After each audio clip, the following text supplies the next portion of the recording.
कांग्रेस महासचिव प्रियंका गांधी के जम्मू कश्मीर से आर्टिकल 370 हटाने के फैसले को असंवैधानिक बताने पर जुबानी जंग छिड़ गई। प्रियंका गांधी ने इस मुद्दे पर बिखरी दिख रही कांग्रेस पार्टी का बचाव करते हुए बयान दिया और जम्मू कश्मीर से आर्टिकल 370 हटाने के सरकार के फैसले पर उंगली उठाई। जो हुआ है वो संविधान को नकारा गया है और कांग्रेस पार्टी ने हमेशा संविधान के लिए, लोकतंत्र के लिए लड़ाई लड़ी है। हम उस लड़ाई को लड़ते रहे। ये बहुत स्पष्ट राय है कांग्रेस पार्टी की। जिसके बाद बीजेपी ने प्रियंका गांधी की कानूनी जानकारी पर सवाल उठा दिया। प्रियंका गांधी जी ने कब कानून पढ़ा? किसी ने उनके कान में जो बोल दिया होगा, प्रियंका गांधी जी ने वही बोल दिया होगा। प्रियंका गांधी जी क्या जाने कानून क्या है।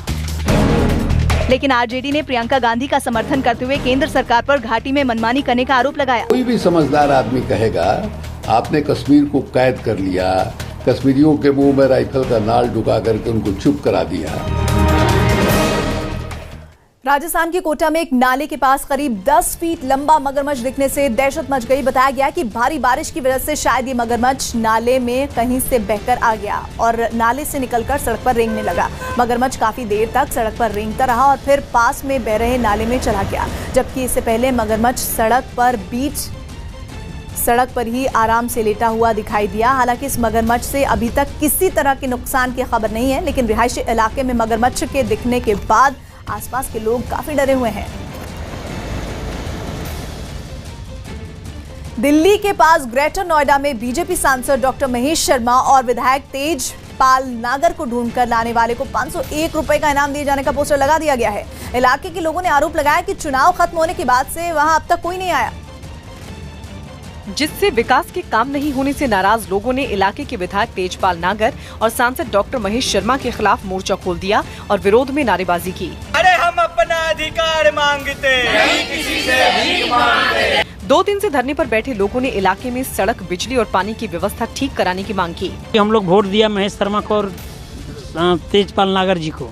हम लोग ढूंढने से भी नहीं मिल रहे हैं। हम लोग रोड की समस्या के लेकर के रात दिन बोल रहे हैं कि भैया हमारा रोड बनवाओ। गुस्साए लोगों ने आरोप लगाया कि उन्होंने कई बार सांसद और विधायक से विकास के काम कराने की अपील की, लेकिन उनसे सिर्फ झूठे वादे किए गए। जो कोई भी बताएगा इन्हें यहाँ तक लेकर आएगा, उसे 501 रुपए की इनाम जो दिया जाएगा वो हमारी तरफ से दिया जाएगा। इस विरोध प्रदर्शन में मौजूद महिलाएं भी नाराज नजर आईं। जब इनको वोट लेना होता है तो ये घर घर गाड़ी भेजेंगे, बूढ़े बच्चे सभी भी इनको वोट देंगे जिताने के लिए। इसके बाद ये लोग पल्ला पता हो जाते हैं। इलाके के लोगों ने चेतावनी दी कि जब तक उनकी मांगे पूरी नहीं होंगी तब तक वो धरने पर बैठे रहेंगे। यूपी के डीजीपी ने राज्य में कड़ी सुरक्षा होने का दावा किया। यूपी के डीजीपी ओपी सिंह ने स्वतंत्रता दिवस पर राज्य में कड़ी सुरक्षा होने का दावा किया। जो किसी भी प्रकार माहौल को बिगाड़ना चाहेंगे उन पर हमारी विशेष नजर रखेगी। उत्तर प्रदेश के आगरा में पार्किंग के विवाद में 2 पक्ष आपस में भिड़ गए। 2 पक्षों में मारपीट हुई, मामला शांत है, कोई दिक्कत नहीं है।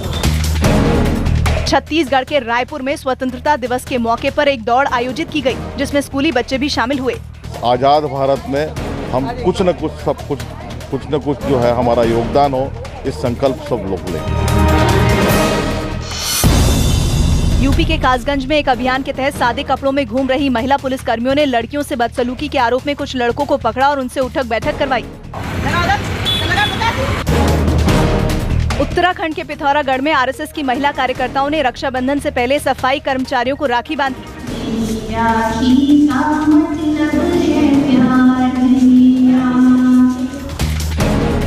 यूपी के मेरठ में मुठभेड़ के बाद पुलिस ने 2 बदमाशों को गिरफ्तार कर लिया, जबकि 3 बदमाश फरार हो गए। इसमें कुछ और भी इनपुट्स प्राप्त हो रहे हैं, उन पर भी कार्रवाई की जाएगी। हरियाणा के फरीदाबाद में एनआईटी जोन के डीसीपी विक्रम कपूर ने अपने आवास में खुद को गोली मारकर आत्महत्या कर ली। घटना के वक्त उनकी पत्नी और एक बेटा भी घर पर ही मौजूद थे, जिन्होंने इस घटना की जानकारी पुलिस को दी, जिसके बाद मौके पर पहुंची पुलिस घटना की जांच में जुट गई। फरीदाबाद पुलिस के एक डीसीपी ने खुद को गोली मारकर आत्महत्या कर ली है। इस वक्त हम क्राइम स्पॉट पर मौजूद हैं और आप तस्वीरों में देख सकते हैं कि इस वक्त फरीदाबाद पुलिस के जवान जो है मौके पर मौजूद हैं, लगातार तफ्तीश कर रहे हैं। जांच में जुटे अधिकारियों ने दावा किया कि डीसीपी के पास एक सुसाइड नोट भी बरामद हुआ है, जिसमें उन्होंने एक पुलिस अधिकारी समेत 2 लोगों पर ब्लैकमेल करने का आरोप लगाया। एक छोटा सा सुसाइड नोट मिला है, जिसमें किसी इंस्पेक्टर का नाम आया है कि वो कुछ उनको परेशान कर रहे थे, और एक अन्य व्यक्ति भी है, उसमें हम अभी जांच कर रहे हैं। पुलिस ने सुसाइड नोट के आधार पर केस दर्ज कर आरोपी इंस्पेक्टर अब्दुल सईद को हिरासत में ले लिया, जबकि दूसरे आरोपी की तलाश तेज कर दी। जम्मू कश्मीर से आर्टिकल 370 हटने से बौखलाए पाकिस्तान के प्रधानमंत्री इमरान खान की गीदड़ भभकी का भारत ने करारा जवाब दिया। पाकिस्तान ने इस मामले में संयुक्त राष्ट्र से आपात बैठक बुलाने की गुहार लग गई। यही नहीं, अपने स्वतंत्रता दिवस के मौके पर उसने जम्मू कश्मीर पर फिर वही राग अलापा।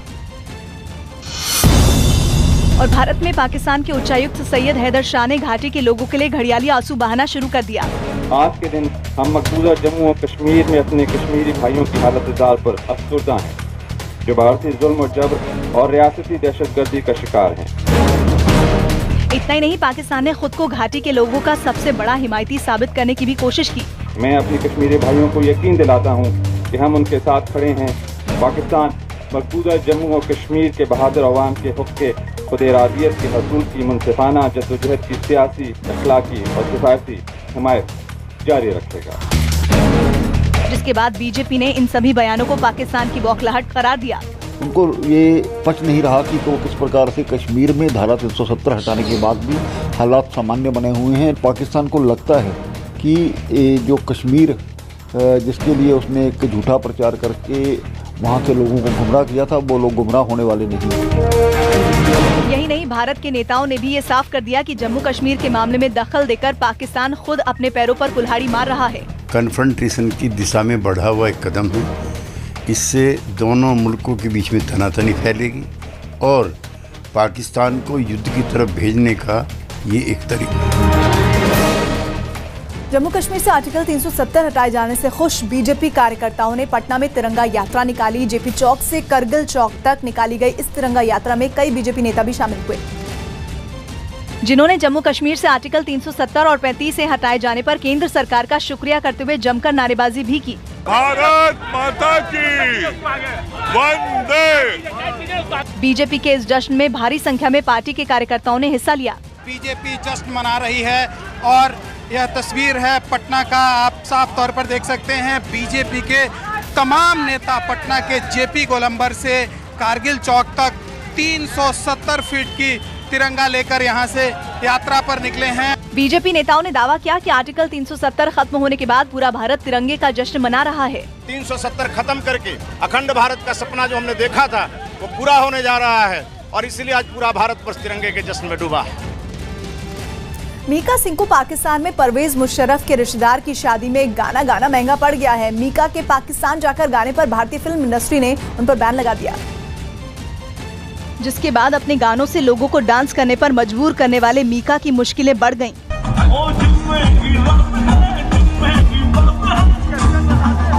फिल्म से जुड़े लोगों की संस्था ऑल इंडिया सिने वर्कर्स एसोसिएशन ने सख्त रवैया अपनाते हुए मीका पर देश से ज्यादा पैसों को तवज्जो देने का आरोप लगाते हुए पूरी तरह से प्रतिबंध लगा दिया। साथ ही ये चेतावनी भी दी गई कि अगर कोई मीका सिंह के साथ काम करेगा तो उसे कानूनी कार्रवाई का सामना करना पड़ सकता है। 15 अगस्त पर आतंकी हमले के खुफिया अलर्ट के बाद जम्मू में सुरक्षा व्यवस्था और कड़ी कर दी गई है। जम्मू कश्मीर पुलिस ने शहर में आने वाले सभी रास्तों पर चेक पोस्ट लगा दिए और सड़क से गुजरने वाली हर गाड़ी के साथ बसों की तलाशी ली। इस दौरान जवानों ने बाहर से आए लोगों को बसों से उतारकर उनके पहचान पत्र देखे, जिसके बाद ही उन्हें जाने दिया गया। 15 अगस्त को लेकर कड़ी सुरक्षा जम्मू कश्मीर में बरती जा रही है। खास करके हम जम्मू की बात करें तो जम्मू शहर के भीतर आने वाले जितने भी रास्ते हैं, जो बाहर जाने वाले रास्ते हैं, वहाँ पर भी जम्मू कश्मीर पुलिस और पैरामिलिट्री फोर्सेस की तरफ से नाके लगाए गए हैं। जम्मू कश्मीर में जो गाड़ियों में आ रहे हैं उनके आईडी कार्ड चेक किए जा रहे हैं। पुलिस के जवान पूरी गाड़ी की तलाशी ले रहे हैं। खुफिया एजेंसियों ने जम्मू से लगे जिलों में आतंकी हमले का अलर्ट जारी किया है, जिसके बाद हर चेक पोस्ट पर अर्धसैनिक बलों के जवानों को भी तैनात किया गया है। आतंकी जो हैं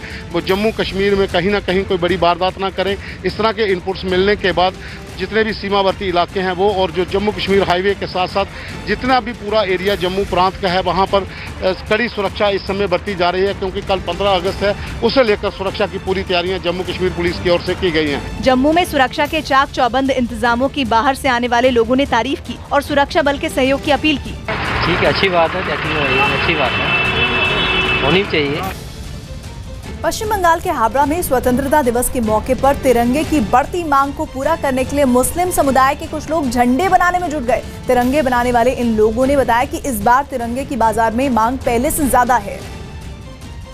जिसे पूरा करने के लिए मुस्लिम समुदाय के इन लोगों ने तिरंगे बनाना तेजी से शुरू कर दिया। कोई तिरंगे पर अशोक चक्र उकेरने में व्यस्त दिखा, तो कोई झंडों को सुखाने के लिए उसे रस्सी पर टांगता नजर आया। ये लोग काम ज्यादा होने के बावजूद पूरे दिल से तिरंगे बनाने में जुटे रहे। सबसे पहले तो मेरा देश का झंडा है ना, दिल लगा के काम करता है, रात दिन करके। डिमांड बहुत है, सबसे ज्यादा तो इस साल में है। मुस्लिम समुदाय के लोगों ने जम्मू कश्मीर से आर्टिकल 370 हटाने और वहां तिरंगा फहराने का समर्थन किया। कश्मीर में और ये इंडिया में तो एक ही फ्लैग होना चाहिए। छोटे से लेकर बड़े आकार के झंडे बनाने वाले इन लोगों ने बताया कि वो पिछले 3 महीनों से तिरंगे बना रहे हैं, जिनकी सप्लाई दिल्ली तक होती है।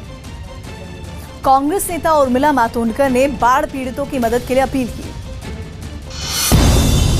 अभिनेत्री और कांग्रेस नेता उर्मिला मातोंडकर ने लोगों से महाराष्ट्र में बाढ़ प्रभावित लोगों की मदद करने की अपील की। अपने हिसाब से जो भी आपसे बन पड़े इनकी मदद करने की जरूर कोशिश कीजिए। मध्य प्रदेश के जबलपुर में नर्मदा नदी में एक तिरंगा यात्रा निकाली गई, जिसमें कई लोग शामिल हुए। राजस्थान के भीलवाड़ा में एक स्कूल में मिड डे मील खाने से कई बच्चों की तबीयत बिगड़ गई, जिसके बाद उन्हें अस्पताल में भर्ती करवाना पड़ा। स्कूल में मिड डे मील दिया गया, उसके बाद कुछ फूड पॉइजनिंग की शिकायत हमें सामने मिली। यूपी के हापुड़ में रक्षाबंधन से पहले कई बच्चों ने पुलिस अधिकारी को राखी बांधी। उनकी सिक्योरिटी के लिए पुलिस कर सकेगी, आज भी और आने वाले समय में भी पुलिस अपनी तरफ से पूरा करेगी। देहरादून के एक अस्पताल में बारिश का पानी भरने से मरीजों की मुश्किल बढ़ गई। यहाँ पानी आईसीयू के अंदर है। ये किस तरीके से आ रहा है, कहा जा रहा है कि दीवार टूटी है तो वहाँ से ये लीकेज है, इस लीकेज की वजह से ये पानी है। 2 बेड यहाँ से शिफ्ट किए गए हैं। यूपी के अयोध्या में एयरपोर्ट बनने के लिए राज्य सरकार ने 200 करोड़ रुपए की पहली किश्त जारी कर दी। अभी इस बजट में उन्होंने 200 करोड़ रुपया दिया है और मुझे लगता है कि उस पर काम शुरू होगा। यूपी के ग्रेटर नोएडा में शाहबेरी के कई फ्लैट खरीदारों ने ग्रेटर नोएडा अथॉरिटी के दफ्तर का घेराव किया। पूरे शाहबेरी इलाके को अवैध घोषित करते हुए ग्रेटर नोएडा अथॉरिटी वहां बने फ्लैट तोड़ने के आदेश काफी पहले दे चुकी है, जिसके बाद से ही शाहबेरी के लोग गुस्से में हैं। फ्लैट तोड़ने के फैसले पर लोगों का गुस्सा इस कदर भड़क गया कि वो ग्रेटर नोएडा अथॉरिटी के दफ्तर को घेरने पहुंच गए और वहां नारेबाजी करने लगे। पुलिस ने एहतियातन अथॉरिटी का गेट बंद कर दिया, जिसके बाद गुस्साई महिलाएं गेट के बाहर ही प्रदर्शन करने लगी। लेकिन कुछ देर में प्रदर्शनकारी बेकाबू हो गए और अथॉरिटी के गेट के अंदर घुसने की कोशिश करने लगे। पुलिस के समझाने पर भी जब लोग नहीं माने तो पुलिस को लोगों को धक्का मारकर गेट से बाहर करना पड़ा। साथ ही लाउडस्पीकर के जरिए लोगों को गेट से दूर रहने की हिदायत भी दी गई। जुलाई 2018 में शाहबेरी उस वक्त चर्चा में आया जब वहां 2 इमारतों के गिरने से कई लोगों की मौत हो गई थी। और उस हादसे के बाद ग्रेटर नोएडा अथॉरिटी ने पूरे शाहबेरी को अवैध घोषित कर दिया। साथ ही वहां बने सभी फ्लैट तोड़ने के आदेश भी जारी कर दिए थे, जिसके बाद से शाहबेरी के लोग ग्रेटर नोएडा अथॉरिटी के खिलाफ प्रदर्शन कर रहे हैं। हमें दुख है कि हमारे घर क्यों तोड़े जा रहे हैं, हमने कोई गलती तो नहीं की ना। अथॉरिटी के दफ्तर का घेराव करने पहुंचे लोगों को पुलिस ने गेट पर रोक तो दिया, लेकिन वहां कुछ लोगों की पुलिस से बहस हो गई। हम सरकारी काम में किसी में बाधा नहीं डालेंगे। बताया गया कि प्रदर्शनकारियों को रोकने के लिए पुलिस को लाठीचार्ज भी करना पड़ा। पुलिस के बीच और यहाँ पर जो होम बायर्स हैं उनके बीच कुछ देर पहले कुछ झड़प हुई थी, जिसकी वजह से लाठीचार्ज का सामना भी करना पड़ा। पुलिस की इस कार्रवाई के बाद कुछ प्रदर्शनकारी भड़क गए और उन्होंने पुलिस के बड़े अधिकारियों के खिलाफ नारेबाजी तेज कर दी। अथॉरिटी के दफ्तर का घेराव करने के लिए सभी लोग अपने हाथों में काली पट्टी बांधकर पहुंचे, जबकि कुछ तिरंगा लेकर भी वहां गए। हालात को काबू में करने के लिए पुलिस ने कुछ प्रदर्शनकारियों को हिरासत में भी लिया, जिनमें ज्यादातर महिलाएं शामिल थी। ग्रेटर नोएडा अथॉरिटी के दफ्तर के बाहर सुबह 8 बजे से ही लोग जुटने शुरू हो गए थे और कुछ ही देर में शाहबेरी के कई फ्लैट खरीदार वहां पहुंचकर प्रदर्शन करने लगे। पुलिस ने कुछ लोगों को हिरासत में लेकर और कुछ को समझाकर प्रदर्शन शांत करवा दिया, लेकिन कुछ महिलाओं का गुस्सा शांत नहीं हुआ। उन्होंने प्रदर्शन के दौरान पुलिस पर उनसे बदसलूकी करने का आरोप लगा दिया। हम लोगों ने कोई अभद्र व्यवहार नहीं किया, हमारे साथ हुआ, हम लेडीज पर डंडे उठाए गए थे। लेकिन पुलिस ने कानून व्यवस्था का हवाला देते हुए लाठीचार्ज की कार्रवाई को सही ठहराया। आग्रह करके देख लिया गया, इनको हटाने का प्रयास किया गया, उसके बाद भी ये एक तरह से विरुद्ध कार्य करने के लिए आमादा है। हमें ये उसके बाद एक्शन लेना मजबूरी है, हम एक्शन लेंगे निकला है। बीजेपी नेता रविंद्र रैना ने पंजाब के सीएम अमरिंदर सिंह के पाकिस्तान के मंत्री पर दिए बयान की तारीफ की, लेकिन इस दौरान रविंद्र रैना ने राहुल गांधी, दिग्विजय सिंह समेत कई कांग्रेस नेताओं पर हमला बोला। राहुल गांधी, दिग्विजय सिंह, मणिशंकर अय्यर, पी चिदम्बरम, इनके डीएनए में खराबी है। इनके डीएनए में पाकिस्तान है, कैप्टन अमरिंदर सिंह के डीएनए में फौज है, हिंदुस्तान है, भारत है। इजराइल की एक एरोस्पेस कंपनी ने एक ऐसा ड्रोन बनाया है जिसे इमरजेंसी या जंग के समय इस्तेमाल किया जा सकता है। यही नहीं, इस ड्रोन का इस्तेमाल खेती से जुड़े काम के लिए भी किया जा सकता है, क्योंकि ड्रोन को इस तरह तैयार किया गया है कि वो आसमान से खेतों में कीटनाशकों और पानी का छिड़काव कर सकता है। इस ड्रोन को रिमोट से कंट्रोल किया जाता है। करीब 2 साल पहले इस ड्रोन के एक नमूने का पहली बार प्रदर्शन किया गया था। ड्रोन को बनाने वाली कंपनी टैक्टिकल रोबोटिक्स ने दावा किया कि इस ड्रोन का इस्तेमाल जंग के वक्त भी आसानी से किया जा सकता है। इसके लिए उसने कंप्यूटर से बनाया गया एक वीडियो शेयर किया जिसमें पहाड़ी इलाकों में ड्रोन उन जगहों पर उतरता दिखा जहां हेलीकॉप्टर या विमान नहीं उतर सकते हैं। ये ड्रोन जमीन से सीधा ऊपर उठ सकता है और इसी तरह लैंड भी कर सकता है।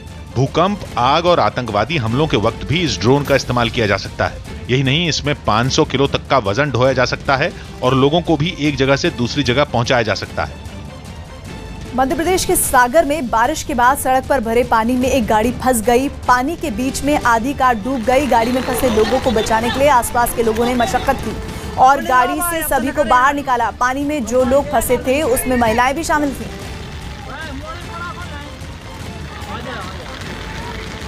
वहीं छिंदवाड़ा से भी कमोबेश ऐसी तस्वीर सामने आई। वहां भारी बारिश से इलाकों में पानी भर गया। मूसलाधार बारिश से नदी में उफान आ गया, जिसके बाद पानी के तेज बहाव में 9 लड़के नाव में फंस गए। सभी ने पेड़ की टहनियों की मदद से अपनी जान बचाई, जिसके बाद जानकारी मिलने के बाद मौके पर पहुंची रेस्क्यू टीम ने सभी की जान बचाई। बताया गया कि माचा गोरा बांध में पानी के तेज बहाव से हादसा हुआ। थोड़ा सा आगे जाओ, आगे जाओ, आगे। मुंबई में स्वतंत्रता दिवस के मौके पर आतंकी हमले के खुफिया अलर्ट के बाद सुरक्षा कड़ी कर दी गई है। सुरक्षा बल के कई जवान मुंबई के चप्पे चप्पे पर तैनात हैं और सड़क से गुजरने वाली हर गाड़ी की तलाशी ले रहे हैं। कार में बैठकर जा रहे लोगों को भी पुलिस के जवानों ने रोका और उनके सामान के अलावा गाड़ी की भी तलाशी ली। हर तरह से तसल्ली मिलने के बाद ही उन्हें आगे जाने दिया गया। चप्पे चप्पे पर मुंबई पुलिस बैरिकेडिंग लगाकर बकायदा जो सस्पिशियस गाड़ी होती है या फिर जो सस्पिशियस लोग हैं उसकी रोक कर बकायदा छानबीन कर रहे हैं। और जो मुंबई पुलिस की जो लोग हैं, क्यूआईटी की टीम है, बकायदा अपने सोफिस्टिकेटेड वेपन के साथ AK-47 के साथ जगह जगह पर मौजूद है। बदवार पार्क, जहां 26 नवंबर 2008 की शाम पाकिस्तान से आए 10 आतंकवादी समुद्र के किनारे उतरे थे, वहां भी सुरक्षा बढ़ा दी गई और दूरबीन की मदद से पुलिस के जवान चप्पे चप्पे पर नजर गड़ाए दिखे। जितनी भी समुद्री सीमा के साथ साथ जो सेंसिटिव इलाके हैं वहाँ पर सुरक्षा काफी ज्यादा बढ़ा दी गई है। इस समय हम मुंबई के बदवार पार्क में खड़े हैं। इस जगह से 26 ग्यारह जो हमला हुआ था उसमें 10 के 10 आतंकवादी पाकिस्तान के समुद्र के रास्ते जगह से पहुंचे थे, जिसके बाद आप देख सकते हैं कि बकायदा यहाँ पे जो चेक पोस्ट है वहाँ पर सुरक्षा कर्मी वो वहाँ पर तैनात कर दिए गए। भीड़ भाड़ वाले इलाकों और सड़कों पर CCTV कैमरों से भी निगरानी की जा रही है। एक्टर पंजाब के गुरदासपुर से बीजेपी सांसद सनी देओल ने नागपुर में अखंड भारत दिवस कार्यक्रम के मौके पर अपनी फिल्म गदर का एक डायलॉग बोला और भारत माता के जयकारे भी लगाए। हमें हमेशा याद रखना है कि